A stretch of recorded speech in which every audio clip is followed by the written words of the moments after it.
Hello and welcome to HYBIZTV. This is Chaitanya Mudra.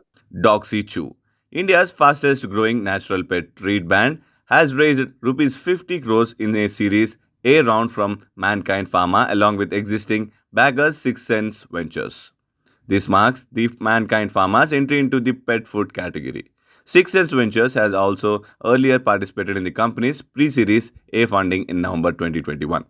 Founded by the husband-wife duo BhupendraKhanal and Sneh Sharma, Dogsee Chew is the only company to offer 100% vegetarian dog treats. The young company is taking on the rawhide treat industry, which they believe is extremely harmful for the dogs with all the added preservatives and chemicals.